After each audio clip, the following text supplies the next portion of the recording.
This is the Sigma 18-50 f2.8. And this is the Tamron 17-70 f2.8. Both are APS-C zoom lenses that are pretty similar, but which one is better for you? Let's go over the differences and then I'll tell you which one I would pick at the end. In my previous best Sony FX3 budget lenses videos, I said the Tamron 17-70 f2.8 was my overall favorite zoom lens, but that was before I used the Sigma 18-50. And did you guys let me know in the comments? So thank you guys for introducing me to the Sigma lens, but let's jump into the specs. Here's a table comparing each of these lenses. First things first, the price. The Sigma retails for $550, while the Tamron retails for $700. Let's find out if the Tamron is worth another $150 over the Sigma. You'll notice the size difference of these lenses right away. The Tamron is almost 2 inches larger than the Sigma. The filter size of the Sigma is 55 millimeters, while the Tamron is 67 millimeters. The Tamron is almost double the weight, coming in at 1.2 pounds to the Sigma's 0.6 pounds. Holding these lenses up, you will notice a difference. However, I am already used to my full frame lenses, so both of these lenses are very manageable to me. If you prioritize a lightweight kit, obviously the Sigma is going to win here. You barely notice this thing once it's on your camera. But that being said, the Tamron isn't that much heavier than the lenses that I'm used to using. In most cases, it's lighter than the lenses I'm used to using on my full frame cameras. If you're used to the A6000 or the A7C versions of compact Sony cameras, this lens will be a very welcomed addition to a lightweight kit. This one is subjective, but let me know what you think in the comments.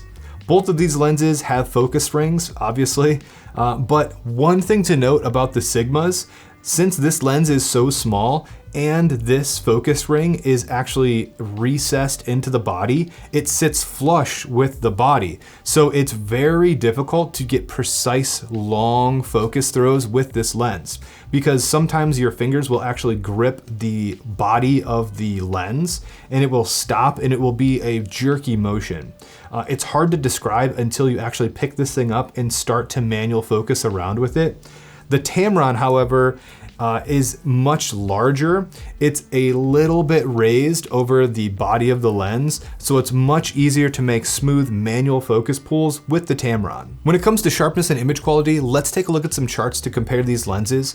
But just before we get into that, the full frame equivalents of these lenses, the Sigma is a 27-75, and the Tamron is a 25.5 to 105. So you would think the restricted focal length of the Sigma would mean that the Sigma is sharper.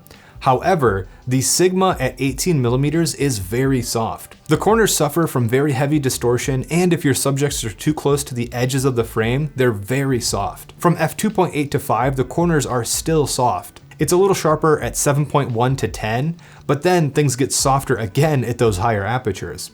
Some good news for this lens though, around 25 to 50 millimeters, the Sigma sharpens up and there is less distortion. Not surprising given that the longer focal lengths have less distortion, but I'm glad to see the corners sharpening up around f4 on the tighter end of this lens. Even at 2.8, the corners are a little soft, but it's still sharper than the edges of the frame at f7.1 at 18 millimeters. If you want the sharpest results with the Sigma, stick to 25 to 50 millimeters.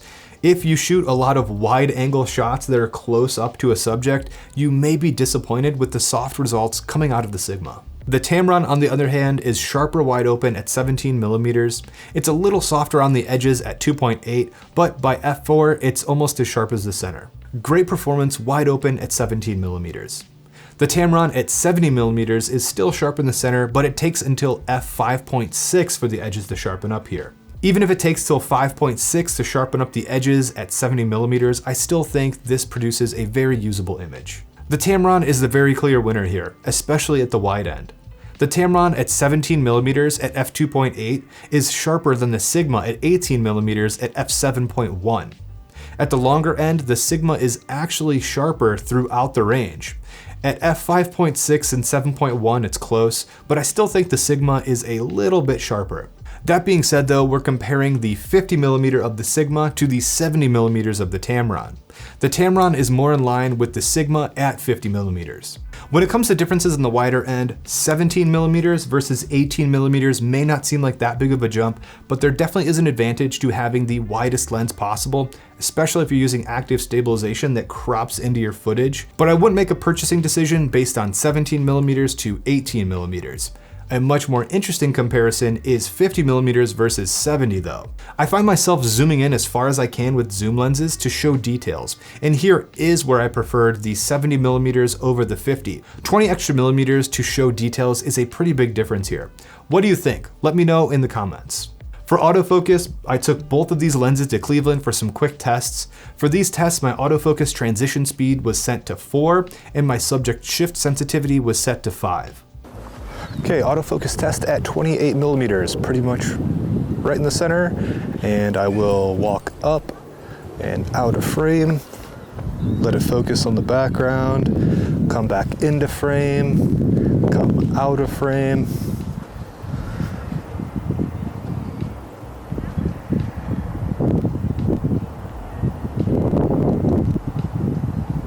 That's the dark side, so it probably should be a little more difficult. Let's try it in the light. I forgot my ND filters for all my different size lenses, so we're just cranking the shutter, so apologize if it's a little stuttery. Autofocus test for the Tamron 17-70 f2.8.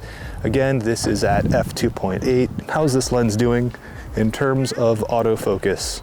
I see a little box on my face and on my eye in the monitor, so it looks like it's tracking me. This is the fourth lens I've tested here today, and there's a couple that's sitting behind the camera, and they're just like won't stop staring at me. I wonder if I'm gonna be on influencers in the wild. This is at 24mm.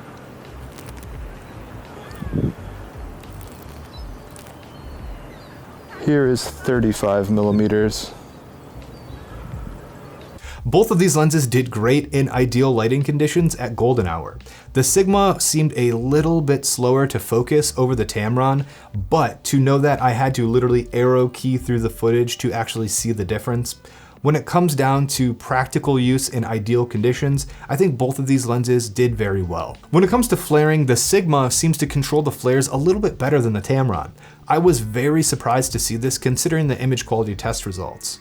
I don't know why the Tamron is performing worse than the Sigma given the image quality test results. I have a feeling it's because the Tamron's front element is much bigger than the Sigma's, so maybe more light is coming in and hitting the different pieces of glass. I don't know, but I do know the results of the test show that the Sigma handled flaring better than the Tamron. For bokeh, both the Sigma and Tamron have some texture happening on the bokeh. However, when it comes to the shape of the bokeh, the Tamron has a more consistent size throughout the frame. When it comes to minimum focusing distance, the Sigma is the clear winner here, coming in at 4.8 inches. Keeping in mind that that is from the sensor, and this lens is 2.9 inches, so you can actually focus 2 inches away from the front of the lens. The Tamron's minimum focusing distance is 7.5 inches, and the lens is 4.7 inches, so you can focus on subjects 2.8 inches away from the front of this lens. I wouldn't say either of these lenses work better than traditional macro lenses, but they are capable of giving you some macro-like shots. Since both of these lenses are third-party lenses, they're not compatible with Sony's lens breathing compensation. Wide open, looking at the Sigma's focus breathing at 18 and 50mm, I noticed some focus breathing at 50, but less at 18. Still not terrible. The Tamron is a similar story here. Minimal to no focus breathing at 17, but there is some noticeable shifting of the frame at 70. In my opinion, both of these lenses have some focus breathing issues, but it's not enough to be distracting, and you may not even notice it, especially for third-party lenses coming in at this price point. When it comes to image stabilization, that's where things get a little weird here. The Tamron has built-in lens stabilization, however, the Sigma has zero lens stabilization. So you may think the Tamron is the very clear winner here. However, in using this with my FX30, sometimes I get strange frame jumps when I'm using the lens stabilization and active stabilization on my camera. This especially happened when I was manual focusing. I go over this more in my budget FX30 lenses video, so I'll leave that one linked at the end of this video. So when I was using the Sigma, I was able to use active stabilization on my FX30 at all times, and there was no weird frame jumping. It handled just as any other non-stabilized lens would with a camera with active stabilization enabled.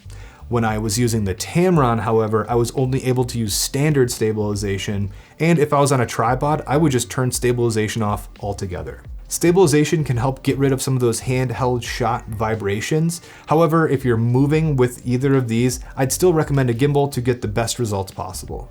If you made it this far into the video, hey there, I'm Keith, a videographer and designer from Cleveland, Ohio. And if you like either of those things, check out some of my other videos after this one. Both of these lenses have their pros and cons. If you want the sharper lens with the widest focal length, go with the more expensive and larger Tamron 17-70.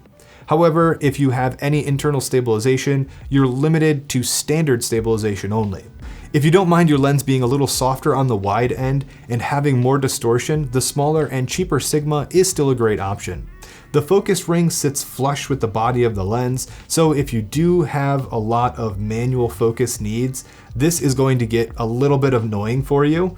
But you can use active stabilization with this lens. So if you're handheld static shots a lot, using active stabilization will be better than the standard stabilization of the Tamron. But if you're walking, I would still recommend using a gimbal because active stabilization isn't strong enough to overpower those footstep walking movements, and a gimbal is still going to be your best bet here. If you're prioritizing a small kit, the Sigma wins. If you're prioritizing the best image quality, the Tamron wins. Personally, I still think the Tamron 17-70 is worth the extra $150 over the Sigma. What would you guys pick? Let me know in the comments down below. Here is my original best budget lenses for the Sony FX30 video. Thank you guys for sticking around to the end, and I'll see you in the next one.